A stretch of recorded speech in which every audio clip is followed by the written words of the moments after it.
Breaking చూస్తున్నాం. ఆదిలాబాద్ బేలా మండలం దౌనా గ్రామ పంచాయతీ పరిధిలో రేణిగూడలో ఉపాధి హామీ కూలీలపై తేనెటీగలు దాడి చేశాయి. గ్రామ సమీపంలోని కొండపై ఉపాధి హామీ పనులు చేస్తుండగా తేనెటీగలు దాడి చేశాయి. 30 మంది కూలీలకు తీవ్ర గాయాలయ్యాయి. బాధితులను అంబులెన్స్లో రిమ్స్ ఆసుపత్రికి తరలించారు.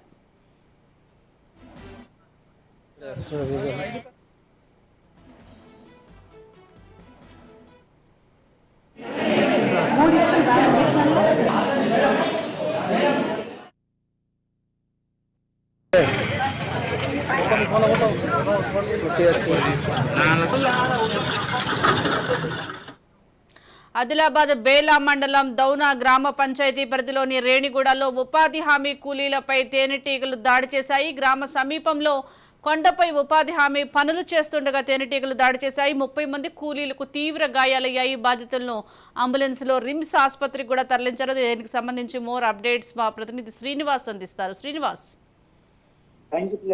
ఆదిలాబాద్ జిల్లా బేలా మండలంలోని దౌన గ్రామ పంచాయతీ యొక్క ఆమ్లెట్ విలేజ్ అయిన రేణిగూడలో అపాయం జరిగింది. ఉపాధి హామీ కూలీలు రోజువారీగానే వెళ్ళింది.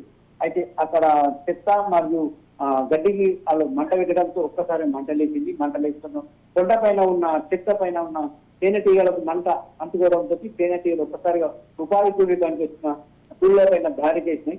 అయితే వీరందరూ ఒక్కసారిగా పరుగులు తీస్తూ గ్రామంలోకి వచ్చిండ్రు. గ్రామ పంచాయతీ వచ్చి అపాయాన్ని అయితే కాపాడుతున్నారు. అయితే దీంట్లో 30 మందికి దాదాపు 30 మందికి గాయాలైనాయి. వీరిలో 20 మంది మహిళలు ఉన్నారు, 10 మంది పురుషులు ఉన్నారు.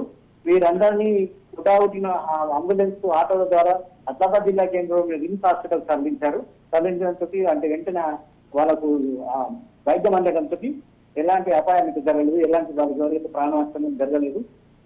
కొద్దిగా తీవ్ర గాయాలు జరిగింది. Right, thank you Srinivas.